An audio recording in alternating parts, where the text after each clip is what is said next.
They handed me the eviction notice on a Tuesday morning so bright and hot the cicadas sounded like power lines about to snap. You ever get news so bad you just go quiet? That was me. I didn't yell, didn't slam a door. I just slid this brittle old envelope across the kitchen table. One page. April 14th, 1925. Senior water rights to Willow Creek. My great-grandfather's deed, nearly 100 years old. Older than every law these HOA types think protects them. The deputy stood there staring down at the seal boots squeaking on my floorboards. Decent guy just caught in the middle. Behind him, the lawyer smirked like he was already spending my land. Out in the driveway, a white BMW X7 idled, and two women in tennis skirts filmed my porch, probably practicing their "we care" faces for the next HOA newsletter. The lawyer flicked his fancy Mont Blanc pen. "Mr. Miller, this notice is about tenancy, not antiques." I leaned in. "Name's Jack, and that antique is why your 40 McMansions are about to have waterfront views they didn't pay for." Silence.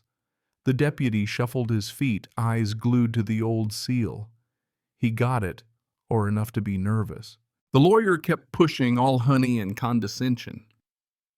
Talking about unused land is wasted land, how the HOA was investing in family homes and community values. I cut him off, voice flat as an old fence post. "You built 40 houses downstream of a dam you don't own. You rerouted the creek that fed it. You starved the water that's kept this valley alive since before your subdivision had a name. You think you bought dirt, but you stole water." That's when I heard her, Maggie Whitfield, HOA president, crown jewel of Willow Glen. She didn't even bother coming inside, Queens. "Don't walk into peasant houses, right? Your family abandoned this land, dear," she sang, smiling for the cameras. "We're just putting it to better use." My jaw clenched. Pops would have spat because this land was never abandoned. My grandfather, Frank Miller, everybody called him Pops, built that dam in '79 with Army Corps engineers. Not pretty, but sturdy.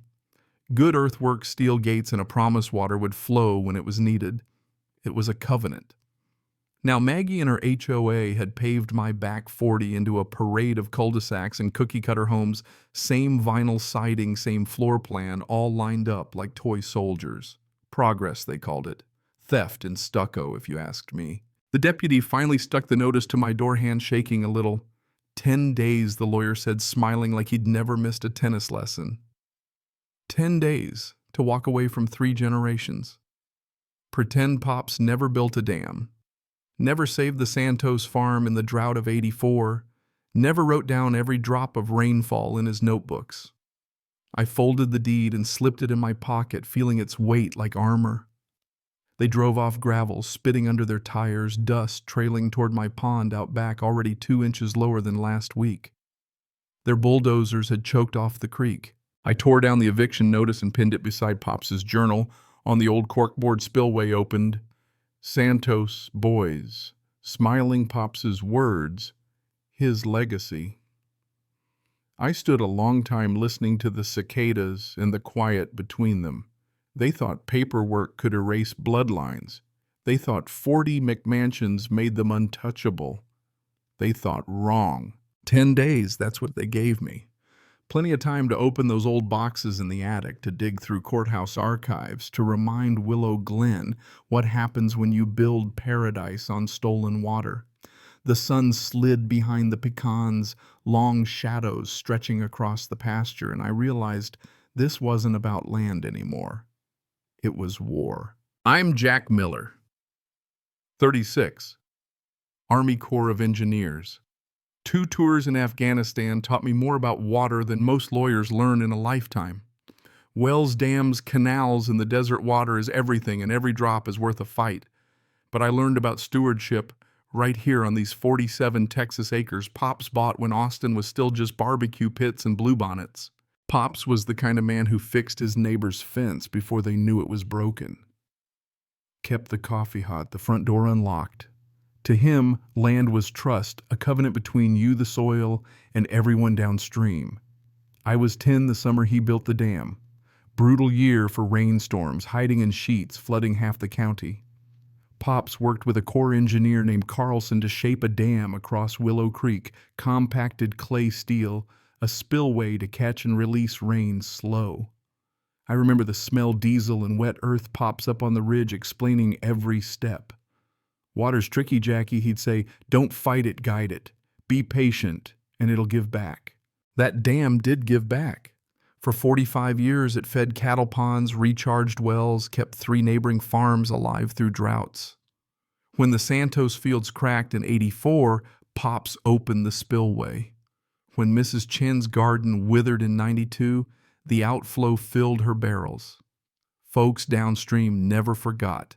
Neither did I.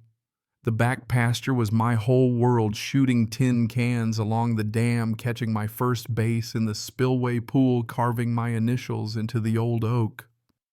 The dam was our heartbeat, the seasons kept in rhythm by that mound on the horizon. And Pops kept records, spiral notebooks full of rainfall charts, flow rates, sediment tests, legal folders with permits signed by county engineers and Army Corps officials, treated paperwork with the same care as a fence post or tractor. Someday this'll matter, he'd say, tapping a folder. People forget. Paper remembers. Turns out he was right. While I was overseas, Pops passed away. My sister Sarah inherited the trust. She means well but lives in California, teaches art, and knows more about waves than creeks. She hired a management company to pay taxes but never checked the details. In those cracks, Maggie Whitfield slipped in. By the time I came home, the dam was still there, but the water line was low, the creek starved. Upstream crews had pushed dirt into the channel to feed Maggie's retention ponds. My back 40 heart of Pops's covenant was now cul-de-sacs. Streets named after bulldozed trees, Oak Hollow, Willow Bend, 40 houses gleaming like teeth in the sun. They thought Pops's legacy was just a mound of dirt. I knew better.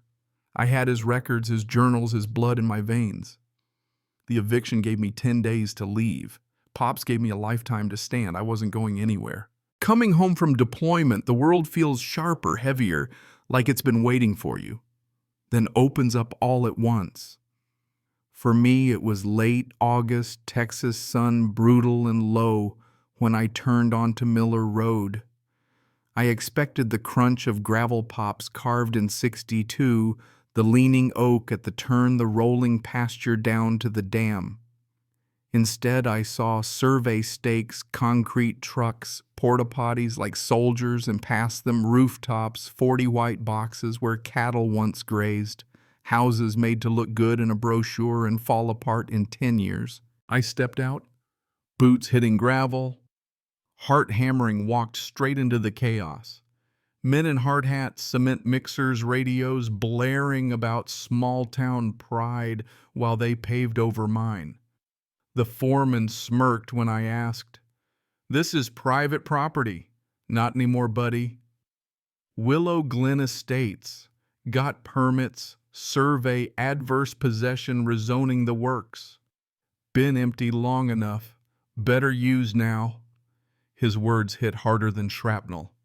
"This land wasn't empty," I snapped. "My grandfather built that dam to feed this valley. You people choked it off for your decorative ponds." The foreman shrugged. "Just doing my job. Talk to the HOA. President Whitfield runs things." I saw her golf cart rolling between houses, white as a wedding dress. Maggie Whitfield, HOA royalty, chin high, surveying her empire. She didn't stop or wave, just rolled by, smiling that smile. I called 911, boots in the dust heart in my throat. Officer Martinez came voice low like he hated the words. "Adverse possession was filed while you were gone. On paper, it's theirs." "I'm sorry, Mr. Miller." 40 McMansions rising on Pop's pasture, the pond shrinking, Maggie's cart circling like a shark. She slowed just enough to say, "You should have stayed closer to home, soldier boy." Then she was gone. That was the moment I knew this wasn't zoning, wasn't paperwork, it was war. To understand Willow Glen Estates, you got to understand its queen, Maggie Whitfield. 52 HOA President Menace wrapped in pearls. Not born royalty, but she carried herself like she'd inherited the valley. BMW with HOA plates, tennis skirts like business suits. She built her legend beautification property values rules so tight you couldn't sneeze without a permit. No fences taller than 4 feet, no paint outside 3 approved beige shades, no weeds.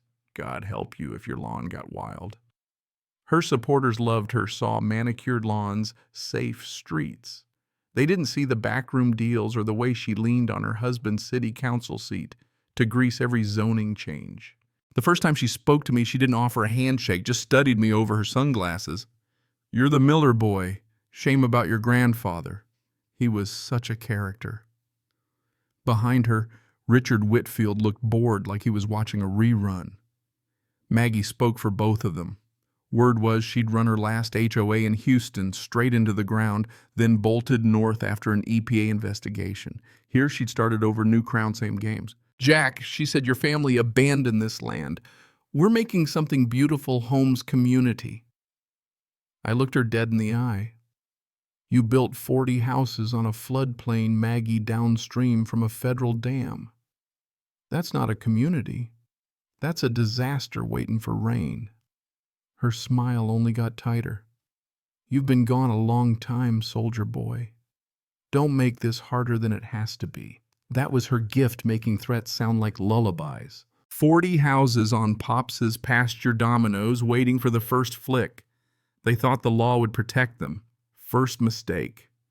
I went to a fancy lawyer downtown, leather chairs, diplomas, receptionist with a meter running every minute. He skimmed my paperwork, said $85,000 retainer to even challenge the zoning. The HOA, the council, the county, it'll drag for years. 85 grand just to start. They built. You were gone. That puts us in a defensive posture. I'd heard those words in combat. Means you're about to be overrun. Turns out while I was carrying a rifle overseas, Maggie's husband rammed through a zoning change ag land reclassified as residential. No hearing, no notice, just a signature on a summer day when no one was watching. My pasture became prime real estate for McMansions and HOA dues. They squeezed me construction, every sunrise concrete, dust blowing across my porch, the pond shrinking. They weren't just stealing dirt, they were stealing water. That night I sat at Pops's old desk, flipping through his journals. Rainfall spillway logs, neighbors he'd helped, scripture in ink. I looked at the eviction notice and felt it, paper walls stacked so high they could crush a man. But paper walls only work if you don't know how to read between the lines. I opened Pops's old files, Army Corps permits, flood control, federal jurisdiction. The taste of adrenaline. This wasn't just property. It was federal. Maggie had no idea what storm she'd stepped into. I spent days in courthouse archives, dusty ledgers, deeds, surveys. I found a 1925 water rights deed. My great-grandfather. Exclusive senior rights to Willow Creek, older than any claim Maggie's HOA could dream up. In Texas, senior rights mean first rights, and first rights mean control. Land without water is just dirt. They'd built 40 houses downstream from a dam my family not only owned, but had the right to operate. They thought they'd won, but the truth was older than every brick they laid. I made copies, filed everything. Pops's deed beside the eviction notice, one trying to erase us, the other proving we'd been here all along. Pops always said water's worth more than oil. I finally understood. And for the first time since I came home, I smiled. Maggie thought she'd buried me in paperwork. She didn't know I was holding the floodgates. The war didn't end there. Maggie poisoned the air whisper campaigns, HOA safety patrols, citations for tractors and mail. She sent the city after me, building inspectors, animal control, fire marshals, all piling up fines. It was a squeeze play, overwhelm, distract, bleed me dry. But I knew how to fight back. Documentation. I set trail cameras, mounted flow meters, logged every theft, every trespass, every drop of water. Tony, an old Army buddy working at the EPA, walked me through what we'd need to nail them. Miguel Santos, whose farm Pops once saved, brought decades of family records. Mrs. Chen, whose garden once thrived on our creek, brought photos and stories. The community Maggie thought she'd broken started standing up. Maggie sent hired muscle to sabotage my dam. Trail cameras caught everything arrested on the spot for tampering with federal infrastructure. She tried to smear me on TV, claimed I was weaponizing water against families, sent the VA to check if I was suicidal. That one nearly broke me, but Pops taught me bullies push hardest when they're losing. I doubled down. Every violation, every smear documented, filed, and sent to Amanda, my lawyer. The turning point came in the courthouse farmers on one side, HOA families on the other, cameras everywhere. Maggie's team tried to paint me as unstable, vengeful. Amanda presented the 1925 deed Pops' records EPA findings, the truth of it all. The judge ruled my family's water rights were senior and lawful. Maggie's development was built on sand. Within months, Richard Whitfield was sentenced for fraud. Maggie was bankrupt. The HOA dissolved and a new community grew from the ashes, this time rooted in stewardship, not control. The creek runs free again, the dam restored. Pops' legacy lives on in every bass in the water, every wildflower along the banks, every kid splashing where a cul-de-sac once was. Sometimes justice isn't loud, it's patient like water. That's how we won. Not alone, not by rage or revenge, but by standing shoulder to shoulder, letting truth flow. So what do you think? Is justice always worth the fight, even when it's slow as water through Texas clay? Drop your thoughts below. Tell me where you stand when the world tries to drown you in paper. And if you've ever had to defend what's yours, land water family, I hope you'll share your story. Because sometimes the little guy just needs a damn good reason to hold the line.